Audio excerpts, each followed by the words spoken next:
And we're off and underway. Here comes the chase behind. This is a good move now.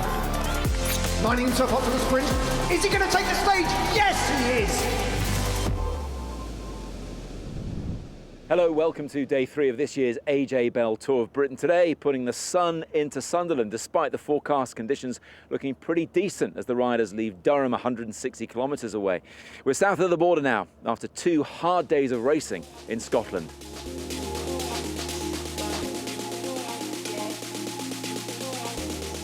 Day 2 meant much better weather for the peloton as it headed out of Hawick to do a tour of the Scottish borders, eventually finishing in Duns. Not long after kilometre 0, a 6-man break formed, notable for having 2 brothers in Harry and Charlie Tanfield, alongside that man again from Whitsunday, Matt Teggart.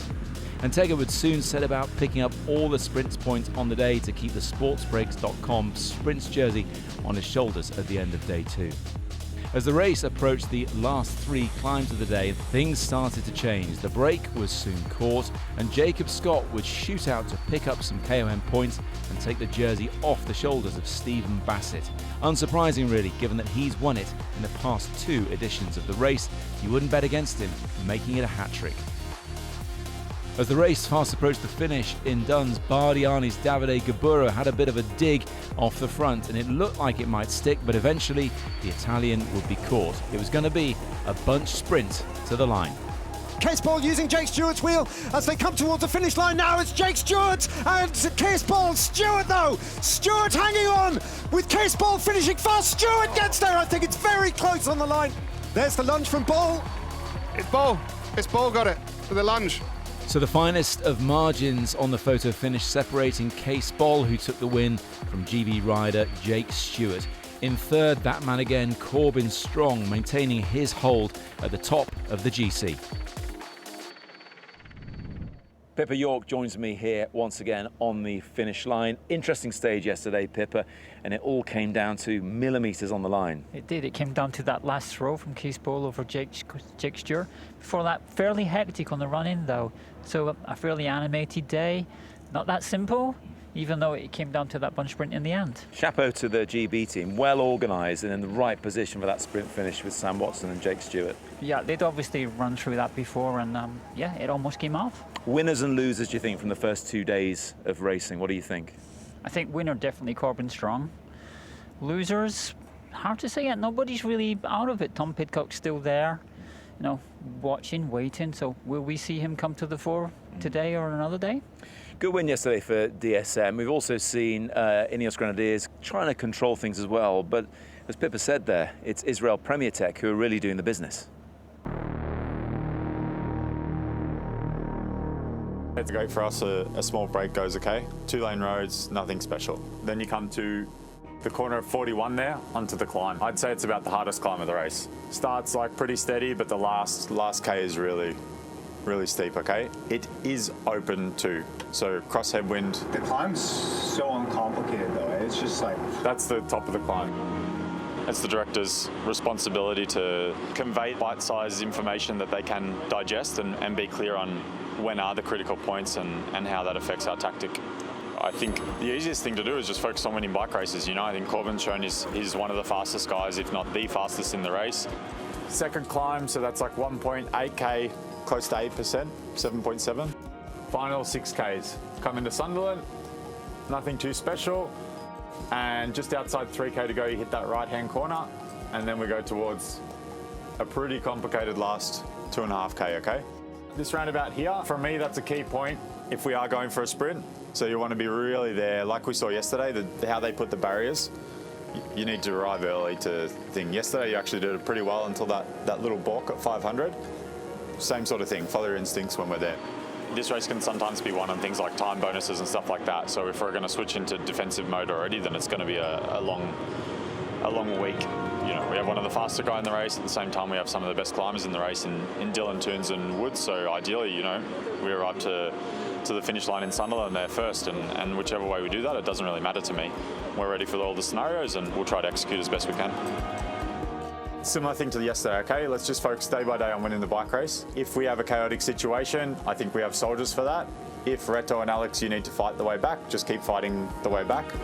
We've done a good job so far, but we need to focus on what we can do every day and doing it well. Pippa, they're a strong team, they're well organised, and what becomes apparent hearing from the riders is they're enjoying this, they've got good team spirit. And that always happens when you have a win. Confidence for everybody builds up. Everybody commits fully to their role in the team, and I think we'll see more of that as the week goes on. It's his last tour of Britain, having announced he's stepping away from the World Tour, but Alex Dowsett really enjoying this, and that knowledge he has of British roads over 11 tours is invaluable. It is a very useful tool that they have to control the race if they have to, and if they don't have to take on that role straight away, then they have Alex to do the kind of last kilometres for the sprinters in the team. The first 2 days in Scotland, both averaging around 2,500 metres of climbing, and today, as they ride through County Durham, is no different. It's not getting any easier. Let's have a closer look. Stage 3 sees the AJ Bell Tour of Britain enter England for the first time this year. The route heads westward, taking the peloton through the first sprint at Stanhope, before heading up and over the first Cat 1 climb of the Tour at Chapel Fell. After a short period of rest, the Tour heads back east over the Cat 2 climb at Billy Lane, followed by sprints 2 and 3 at Bishop Auckland and Ferry Hill. With just 20 kilometres to run, the Cat 3 climb at High Moorsley will see the peloton positioning themselves for the run into the finish in Sunderland. Durham is filled with incredible attractions. The world-famous cathedral and castle, a UNESCO World Heritage Site, is an absolute must-see. Durham provides plenty to get stuck into. Seek out walking and cycling routes among the picture-perfect landscape of moors, hills, valleys and rivers in the Durham Dales and North Pennines, a designated area of outstanding natural beauty. From beautiful beaches and countryside to theatres, museums and galleries, there is plenty to see and do in Sunderland, set right on the coast and at the mouth of the famous River Wear. It has acres of green spaces, and among these is Mowbray Park, one of the oldest parks in the northeast of England, and often described as the jewel in the crown of the city. Podium already set up here in Sunderland. Is Corbin Strong going to be on the top step for the third day in a row? Let's find out. Here's your commentary team of Ned Bolting and David Miller. Welcome down to the start line. Riders waiting to head off on their 163.6 kilometre ride from Durham to Sunderland on stage 3. Conventional wisdom suggests that of the opening 3 stages, this one is the most likely to produce a complete bunch sprint without any reduction in the size of the group, but we'll have to see. At the moment, Tom Pidcock is 14 seconds off the race lead, and Corbin Strong is living up to his name, isn't he? He's looking like potentially he might be very hard to dislodge. He's looking very hard to dislodge, and judging by his post-race interview yesterday, he really is gaining in confidence as every stage goes by. And he's obviously got the full support of his team, who rode a good race yesterday, and then could just ride the coattails of Ineos Grenadiers into the end, and was able to. Well, historically, if you look down the years to riders like Edwald Buitenhagen, this is how you can win the Tour of Britain. There are 10 seconds at the finish line every single time, 6 and 4. And if Corbin Strong keeps nibbling away and picking up a second here and a third there, well, before you know it, you've reached and passed the halfway point in the 8-day stage race. And it could be that the time gaps already are too great to pull back, because that is how you can win the Tour of Britain. Tom Pidcock in a distinctive jersey today. He takes over in blue from Omar Fraile. Pidcock wearing the blue points jersey on loan from Corbin Strong, who leads the points classification. As we look at the national champion of Germany, Niels Pollitt, coming to the end of a long, hard season. Rider number 32 at the back there, Red Walters, the national champion of Grenada. He's going to have, whatever happens, a really hard day in the saddle today. He is heavily bruised after coming down in the same crash that brought down his teammate Finn Crockett, the Scots rider, who has not been able to take to the start today with a fractured pelvis, we understand. This is going to be a hard, hard day. Yeah, it is, and I think it is going to be a struggle. There's been a few riders who will be suffering after the crashes from yesterday, and already starting at the back when you're in that state is never a good place to be. Race director Mick Bennett with a whistle in his mouth, just marshalling his troops, getting ready to drop the flag and get the race underway. 50 years since Mick Bennett picked up a bronze medal in the Munich Olympic Games in the team pursuit for Great Britain. So decent crowds here on the outskirts of Durham, which is very familiar with cycling in all its guises. Taking the dog for a walk. Taking the dog for a bike ride. Totally disconcerted by that, the poor thing, isn't he? So riders dropping off the hoods now onto their drops. Kilometre 0 and off on time. Stephen Bassett on the front, and the attacks start here on stage 3 into Sunderland.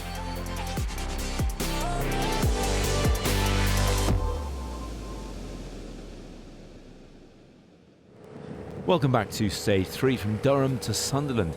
After a series of attacks, a group of 4 finally broke clear, including Alex Richardson of St Piran. Then, for a reason best known to the Cornish outfit, they started to attack again from the peloton. Alex Dowsett and Reto Hollenstein then came to the front and made their displeasure felt. Things did calm down and the quartet were allowed to carry on up the road. Ben Perry of With Sungob was allowed to take the sprint points in Stanhope to protect teammate Matt Teggett standing in the white jersey.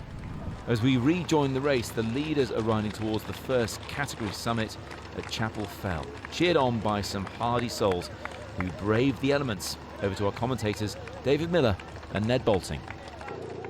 So strong winds at the top of Chapel Fell, a becalmed peloton waiting to do battle for the remaining points in the King of the Mountains competition once the 4 riders at the front of the race have gone over the top. And here they are approaching the summit of the second Cat 1 climb of the AJ Bell Tour of Britain. The wind coming over strongly on this exposed shoulder of land over their left shoulders. Alex Richardson just tucking in as an echelon formation amongst these 4 reveals itself from above. Who's going to take the maximum 10 points? Yeah, it'll be interesting to see if they do actually fight this out. It's worth taking. That's a lot of points. And it could immediately put any one of these riders back into the mountains classification. Looks like Sport Flandre and Baloise's Camille Bonheur might well go over the top on his own. In front, Alex Richardson just tucked in on the wheels now. There's the line. Bonheur finds himself on the front. Doesn't look, by reading his body language, like Paskins is going to get terribly interested. He's trying to zip up for the descent, so he's not going to pick up anything better than 4th place over the top of this climb. Is there going to be a little fight? Ben Perry out of the saddle? No, they're just going to roll over in that order. So Bonheur from Perry, from Richardson, from Paskins. Over the top they go.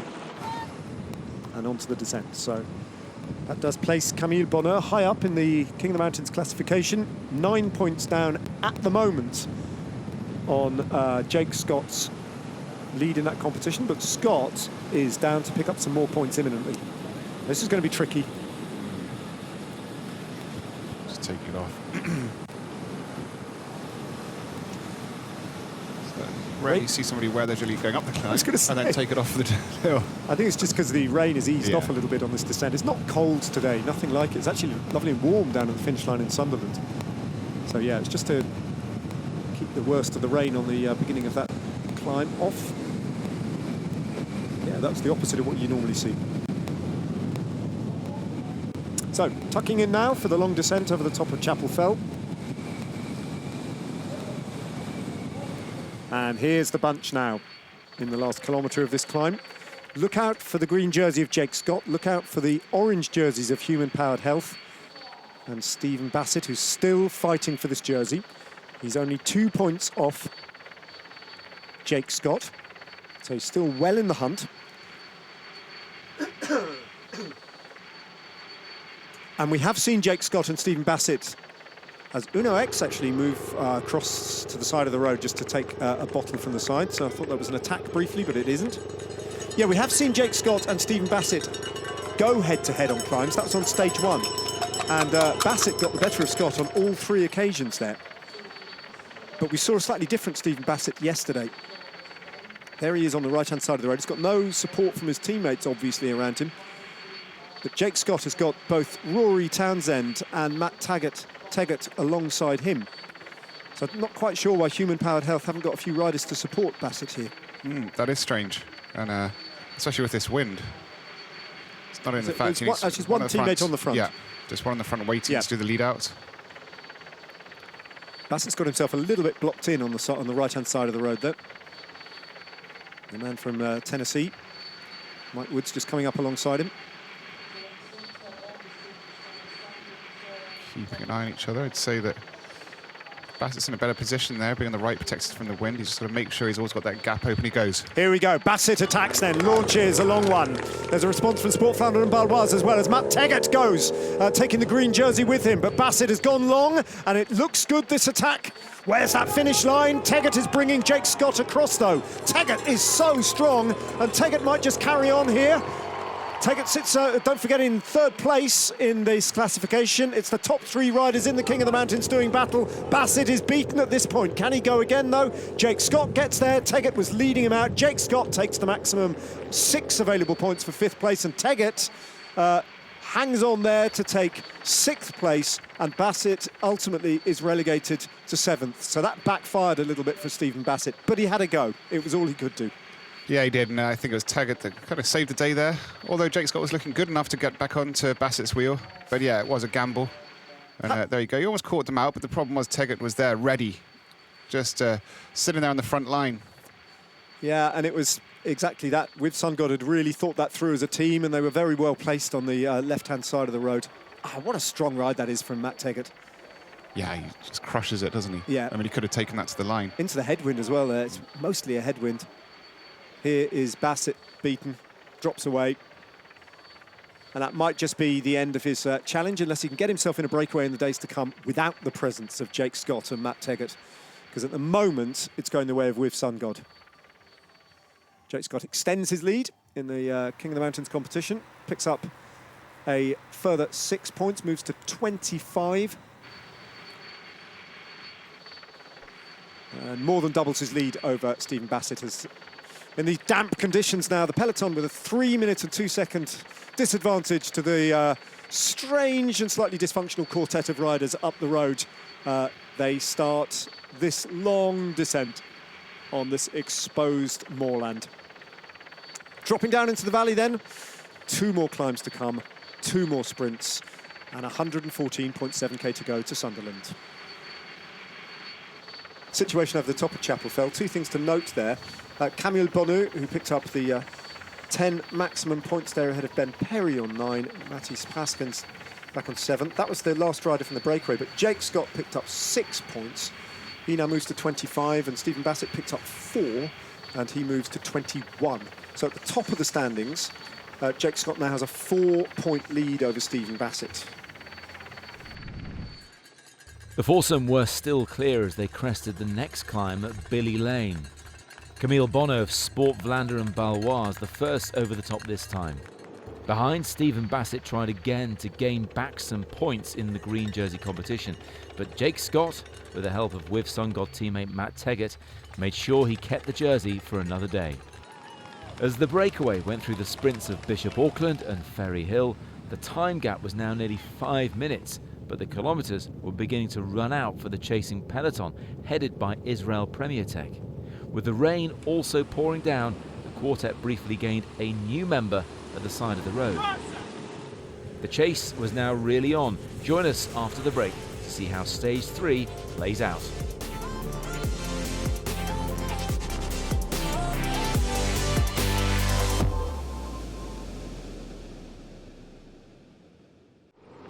On the climb then, the first 100 metres of the final climb of the day. It's the climb to High Moorsley, 1 kilometre, 5.3%. And after attacking one another and a little moment, a kilometre or 2 where all the harmony just disintegrated from this group, they've got themselves back on. And Alex Richardson has got something of a second wind here, sitting in 3rd position on the wheel of Mathis Praskens, who's sat on the front ever since he kind of launched a soft attack and found himself off the front of the race. Well, I think he knows what's at stake regards GC. It's he can move himself up there into a chance of winning the overall race, so there's no point in messing around and playing games. Here's the chase, still orchestrated primarily by the Ineos Grenadiers duo of Michał Kwiatkowski and Andrzej Amador. Alex Dowsett had just gone back to the front and done a very short turn. I don't think we'll be seeing too much more from Alex Dowsett. Might have been the last of his contribution, so we're down to these 3 riders primarily. The 2 from the Ineos Grenadiers being supported by Leon Heinzke. Oh, dear, somebody to put another rider up there. Yeah, it's just stalled a little bit, hasn't it? The time gap's holding at around about 2.5 minutes. And we're getting to that point now where they're close to the top of this climb. That's what I mean. I think it's Amador and Kwiatkowski, even riders of their calibre, can only hold the pace they were doing for for a certain amount of time, and that's where they needed more riders so they could get more rest. And the whole peloton's leaning on them, but if they do that, then it's going to backfire. Very interesting, and it oscillates again, potentially back a little bit more in favour of the breakaway. Halfway up this climb, they've still got 500 metres to go. Just a little reminder that over 40 kilometres from the finish line, the breakaway had an advantage of 4 minutes and 50 seconds. They've lost less than half of that over 20 kilometres. Well, so it's right in the balance still. You would expect in the final 20 kilometres for this four to slow down even a bit more, while the peloton has the ability, if the teams buy into it, to speed up. Massively, potentially. They're close to the top of the climb now. King of the Mountains points of scant relevance here. It's all about the stage win and the possible general classification gains that at least, well, two of these riders can make. Tantalising prospect of a leader's jersey. This would be a famous day indeed, the biggest day in all these riders. Various different biographies. They come from all sorts of different backgrounds, different countries, but none of them will have experienced success on this scale should they pull it off. Ever. I'm fascinated once again by Richardson. Yeah, he's looking much better, isn't he? Yes, but how he's getting away with it. Yeah, there's been no word of discontent. No remonstrating with him. Well, he did win a lot of friends earlier on in this breakaway group, so perhaps that's it. Over the top of the climb then, it was Bonu who went over the top. I think he's picked up all the Mountains points on the road today. And even if the worst case scenario happens and they get caught, then Bonu has opened his account in the King of the Mountains competition as well, as a little side benefit from today.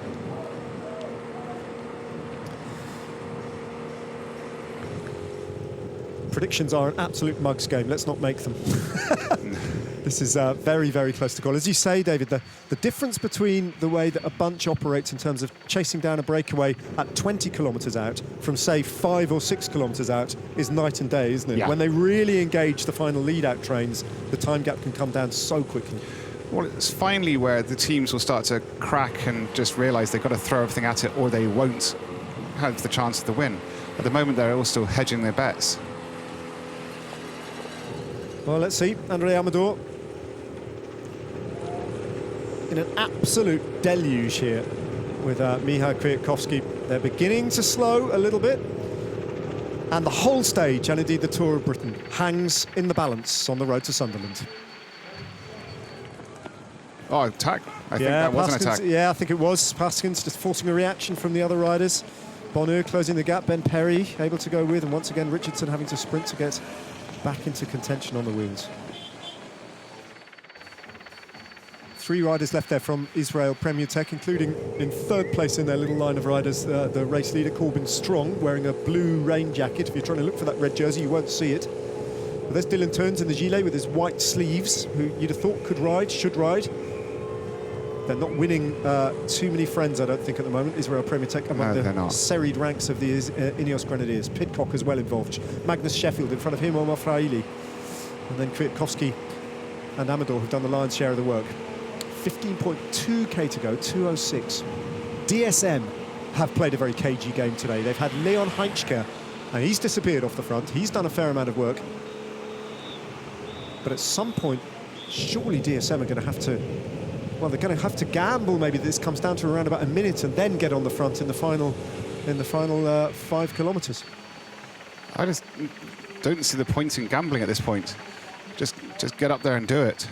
Guarantee it. Don't gamble it. It's been a roller coaster of emotions for the riders in the break, hasn't it, David? Yeah. Managing your emotions, never mind everything else on a day like today, where you've gone from absolute pointlessness to mild amusement to a bit of a calm day out, where Ben Perry was just admiring the scenes in the field at one point. Yeah. Suddenly to this full-on chase, to a sense about 10, 15 kilometres further back down the road that the catch was almost inevitable, and the breakaway seemed to be disintegrating, and all the unity had gone to this point in the race, where they've got a real chance again. And now DSM have sent a rider forward, and so too have Movistar. Oof. Trying to bring back 2 minutes in less than 13 Ks.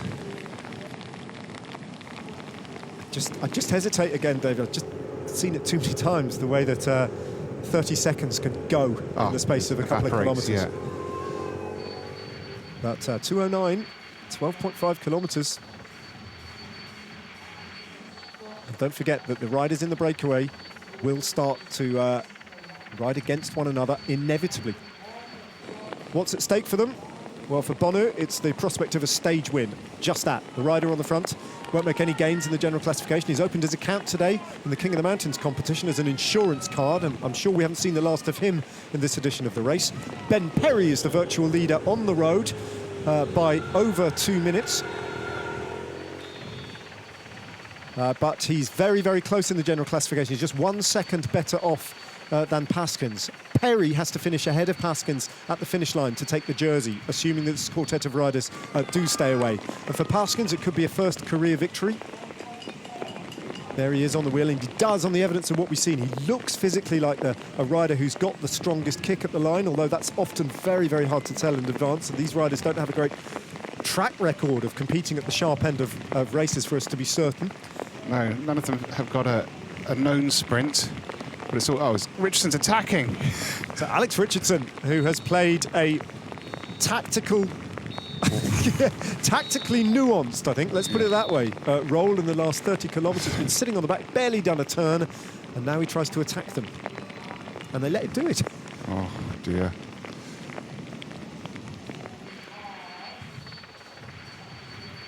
Yeah, that was interesting. Also interesting that the three riders it was quite effortless for them to get back onto him, and none of them reprimanded him. Passman back on the front now. Richardson is in the mix again. There's no... be surprised. It could disrupt it enough if he tries to sit on again and they start arguing, then that's their race over. Passman understands this. He knows they just got to keep going. Now, like, he's going to compromise his chance of winning the stage because he's doing so much work, but at the same time, I think he's more focused on the guarantee of getting a good GC position. Look how much standing water there is on the road here. Perry just almost riding through a river, cascading down this street on the outskirts of Sunderland. If they line themselves up for the approach, they might well be taking 2 minutes into the final 10 kilometres, you know. Something very close to that. Paskins has played a huge role. And Paskins' role here has got bigger and more prominence the deeper we've gone into this race. He is, if you like, the dominant figure in this breakaway at the moment. Yeah, he really is. He's just keeping the momentum going, which is what they need to do. There's a Sport Vlaanderen rider there now, in third place, getting in the way. Yep. We've seen that tactic from the Bingoal Powell Sources team as well. Only riding on the front, and they're making no impact. Now the fatigue's kicked in even here as well. Andrei Amador and Michał Kwiatkowski are at the end of what they can do. And it's down to Oscar Onley. He's a climber. Young rider, development rider from the DSM team. What a responsibility he's got to try and set this up for his team leader today, Kees Bol. 10k to go for Paskins. Huge clap of thunder over our commentary position here at the finish line, where it is offering up a drama in the race and drama above us. It is bolts of lightning, heavy rain and rolls of thunder here on a day when the Tour of Britain is being turned upside down. Ineos Grenadiers have not given up on this. 9.5 kilometres to go. Suddenly, after no gains were made for about 5 or 6 kilometres, they have somehow managed to conjure up a 15-second take-back on the breakaway. And Oscar Onley, the addition of him, the 19-year-old, has made a lot of difference from DSM. And that's the difference when you put fresh legs up there. It's a great ride from Onley, but let's not forget those Ineos Grenadiers riders have been riding. Richardson is... No, look at it. He's just... he's a cold, calculated rider. He's a stockbroker, David. Yeah. A very successful one. Yeah, he knows what he's doing here, Alex Richardson. At times it looked like he wasn't possibly going to make it this far into the race in the company of these three riders, consistently being dropped by them and having to make up time, make up a little gap on the road. But there he is. And again, just sitting on the wheels of the other riders, but they're losing time now again. 1 minute and 40 seconds, still not 9 agonising long kilometres to go. I mean, to be fair, Alex Richardson can play this card because he's only interested in the stage. He knows the virtual leaders in this group. It's their responsibility. The two riders who are riding for GC, it's the other rider, Camus Bonu, who's perhaps making a little bit of a mistake by contributing so much, because in theory he could play the Richardson card as well. Only hands over, and Omar Fraile there, I think, quite respecting what he's just seen from the young DSM rider, just ushers him back in again, just guiding him, because they're working together now, DSM and the Ineos Grenadiers. As Amador persists in this I mean, just unbelievable conditions here in Sunderland. Camille Bonu, as you say, working on the front. Richardson this time voluntarily letting their wheels just open up a little bit, as if he's about to launch an attack. Taking a drink, tossing his bottle to one side. That's it, he's got no bottle left in his cage. Terminal effort incoming from all these riders. 8.4 kilometres to go, 1 minute and 37 seconds. Still hesitate to call it definitively in their favour, as look at those skies now rolling in over Sunderland. A wall of water being dumped on the finish line.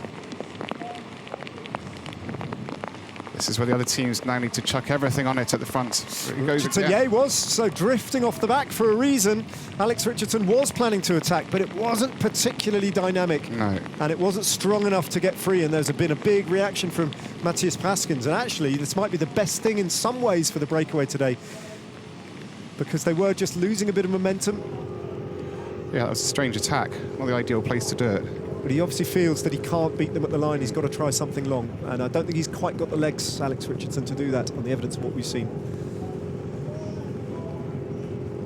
So they have started attacking one another in the breakaway, but they've still got 1.5 minutes with 7.7k to go. Why have DSM not put more riders? Goes again. Well, It's not really an attack, is no, it? it's almost... I don't know what it is. Just riding faster, isn't Yeah. it? Up the outside, sort of uneconomically. And then he It's very relents. strange. Yeah.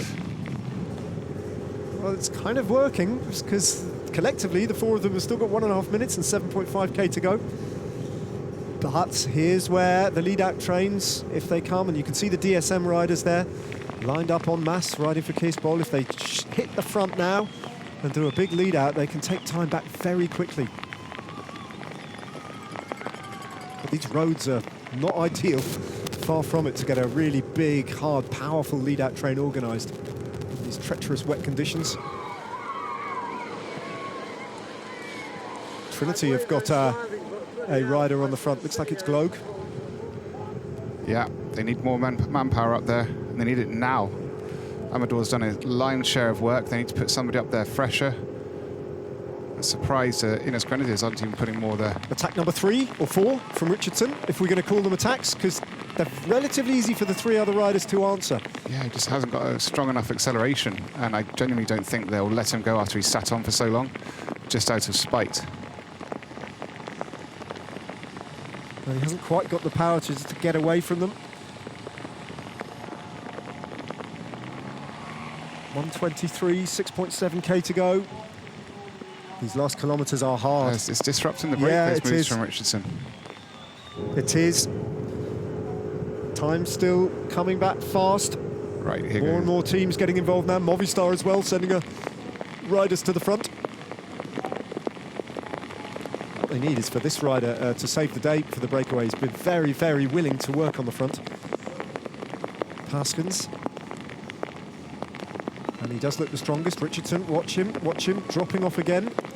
He's going to go again. He is going to go again, out of the saddle, and this is another one of these Richardson attacks, and he's hoping that one time, and he's using the traffic island there in the middle of the road to try and get a gap. Oh, look how easy it is for Passman. As I say, when you've been in a break like this and you've had a rider sitting on, you don't hesitate when they go. It's just not even a question, because you know that they just don't have permission to do that. It's only backfire when you've done what you've done. Now, you do wonder what information they've got, David. You'd hope that they are fully apprised of the situation, that they're they've cutting got it to fine keep now. riding. This is because these lulls. Yep. Imagine the speed the peloton's going to be going at this point, Yep. and it's they're killing their own chances at the moment. Trinity Racing now, committing fresh legs to the chase. Fraley on the wheel there. Still possible that these riders will be caught. Very possible. Got to keep the rotation through right up until potentially the last 500 metres of this stage. Yeah, it's true. It was at 2 minutes at 10Ks, wasn't it? Yep. So this is going to be right to the line. Bonu might be tempted, I think, to launch a long-range attack, because he probably wouldn't back his finishing speed against the like of playing Paskens. games. This is they're not even rotating anymore. It's just all in the hands of Paskens. Yeah, which is a tactic.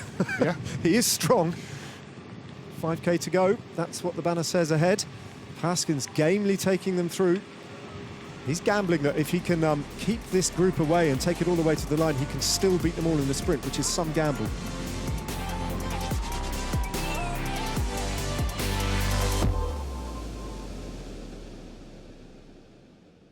Great Britain team riding for Jake Stewart now, and Bora Hansgrohe committing riders to the front. So the Ineos Grenadiers finally get help in large number, and Niels Pollitt, the German national champion, could make a big difference here. He takes the peloton through 5 kilometres to go. They've got 1 kilometre to shut down. Their breakaway at the moment are 1 kilometre ahead of them, and they're only 3.7 kilometres from the finish line.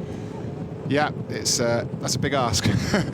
But it's not impossible if the peloton just gets faster and faster and the break keeps playing around as they are. Kenneth Van Rooij being moved to the front in the colours of Sport Flandern and Baloise. That is an insurance policy. They're going to try and disrupt the chase. They've still got this man at the front of the race, Bonu, Bonu is looking at the chance of launching another long-range attack. 3.5 kilometres to go. Alex Richardson still drifting around at the back as the Great Britain team hit the front now. Concerted effort from them. Jake Stewart, second place on yesterday's sprint. Interestingly, Kees Bol's team, DSM, are nowhere to be seen on the front. Yeah, Movistar are moving up there as well. Now that slight downhill has been to the advantage of the breakaway. Gave them a little bit of respite. They can keep the speed up, but it's... look, there's only Passons interested, and they're not rotating anymore. They're all gambling for the stage win. Wow. Movistar are on the front. They're riding for Serrano, their sprinter. A couple of highly placed finishes, relatively highly placed on the stage into Duns yesterday. And it's a big team effort here from Movistar. Sport Flandern and Baloise just sitting there, hoping that this stays away. 3 kilometres to go now for the breakaway, and still it's Paskins on the front. Richardson launches another attack, this time didn't drop off the wheels, drifts over to the right-hand side of the road. Paskins looks round, 35 seconds.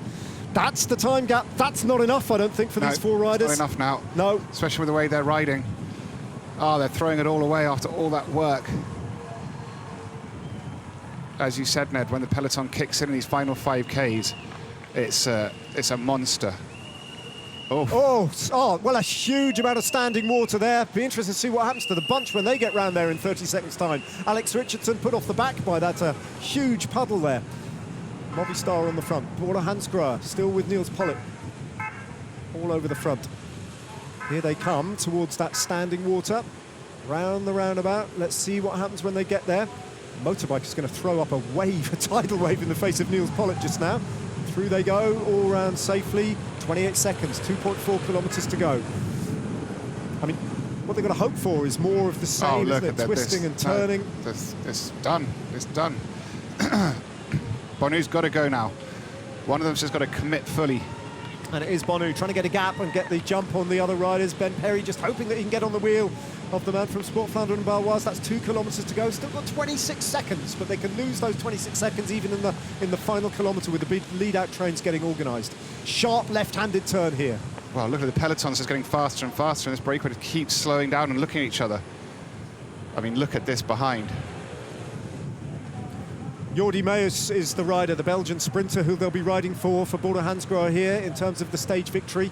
And Niels Pollitt has just been sitting on the front, the German national champion, going through 2 kilometres, 24 seconds. Alex Richardson attacks again, and this time he does get a slight advantage on Paskins, but again, he's being shut down by the Dutchman. 1.6 kilometres to go, 24 seconds, 1.5K for the breakaway, who have played such an interesting tactical game, so brave the way they've taken it on. They've given themselves a fantastic chance. It's still just about there, but they're slowing up. They're slowing up, and they cannot afford to do anything other than commit and play games in the last 500 metres. The stage win is not a given for these riders. They're coming in so fast. The peloton is approaching so fast with Niels Pollitt. Well, if Ben Perry, you may as well just go now. Just take it to the line. It's just try and get there ahead of the peloton to get that jersey. Here we go, 23 seconds of an advantage. The Flamme Rouge now, Paskins on the front. Alex Richardson dropping off the back perhaps for one last long-range attack. He's dropped off the wheels. Can Richardson attack again? The orchestrator of these tactics. Oof. Pollitt taking them through, switch to the front of the race. And there's going to be a left-handed turn with around about 500 metres to go. Richardson still dropping off the back. Here comes the sprinters' trains, though. Great Britain and Jake Stewart being piloted into position. And DSM haven't really got going yet as Alex Richardson launches his last bid for glory. Just hasn't got the jump, unfortunately, to make a difference. They're already on him before he gets by them. It's put himself in the worst position. Bonu going again. 500 metres to go. Here's the sprint, though. Have they left it too late? There's Jordi Meus, and it's Bonu who's gone. And Bonu gets a gap, and he does it. He can jump on the other riders. The Belgian from Sport Flandern Baloise might have won this, you know. Ben Perry is pushing for the line. He might end up in the leader's jersey, but Bonu is going to take this. Bonu pushing for the line. Bonu is going to get the victory. Camille Bonu from Sport Flandern and Baloise with one big attack when it mattered. A fantastic victory from Sport Flandern and Baloise. Ben Perry, the Canadian, closing, and closing he has to finish ahead of Paskins. Bonu takes the win. Ben Perry will take the jersey as the breakaway made it, and Jordi Meus won the sprint in the company of Jake Stewart from a peloton that was beaten to the line by a whisker. Wow, that was close. And what a great ride by Bonu. He timed that to perfection. That jump he had, you could tell he'd just been waiting and saving. Fantastic ride. Well, we'll wait for confirmation, but I think with Sun God have taken the leader's jersey with Ben Perry there. Camille Bonu timing his attack perfectly to take the win from Ben Perry and Alex Richardson in third place. The Sport Flandern and Baloise Belgian rider taking the biggest win of his career in Sunderland. I just was in the breakaway to get the mountain points, maybe take the mountain jersey. So they said it was okay, I could take the mountain points, and we said we all agreed on everything.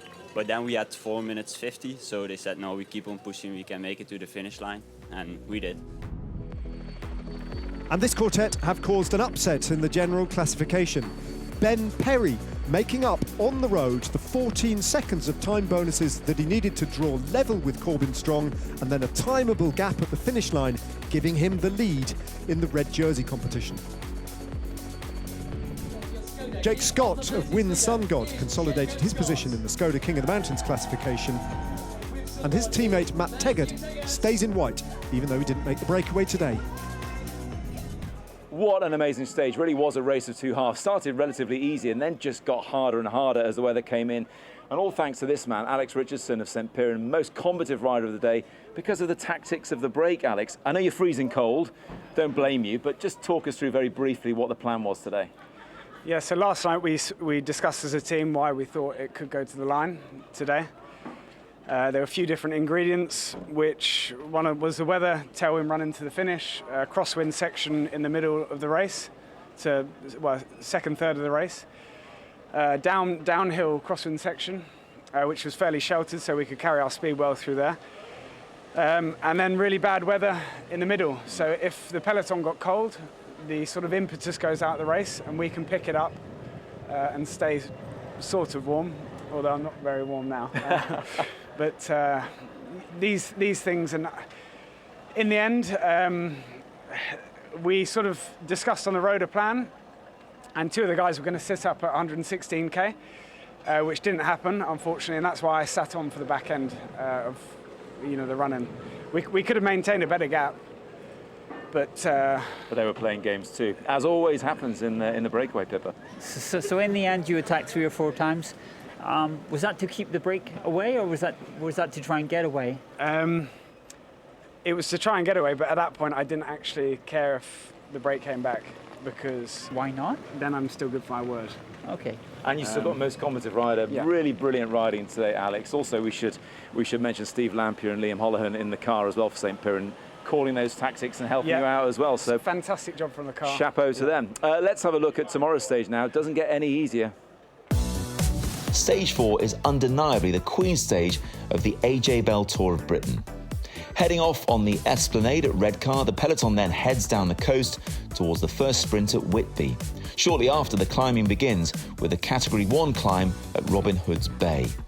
Egton Bank's Cat 2 signals the halfway point in the stage as the race then moves through North Yorkshire for the first time in 13 years. Sprint 2 at Stokesley sets the riders up for the final KM of the day at Carlton Bank, before the run-in takes in Sprint 3 at Newgate Bank, then 8 kilometres to the finish at Dunscombe Park. Alex, tomorrow's stage, almost as long as today's, more climbing at about 2,600 metres, and the weather doesn't look much better as well. What are you going to do? I think, again, tomorrow I had it down as 1 weather opportunities, and then 6 and 7 as well. So we'll see how it goes. I think there'll be a bit more interest tomorrow. So yeah, I'll definitely try and get involved. No doubt. Of course he will. This is the man who's got the Strava KOMR in Richmond Park in London, which is the most ridden section in the whole world. That really is something to brag about. Congratulations today, really combative. Love to see it. Pippa, thanks very much to you. Join us for tomorrow's stage 4 from Redcar to Duncan Park back in Yorkshire. It's going to be great. See you then. Bye-bye.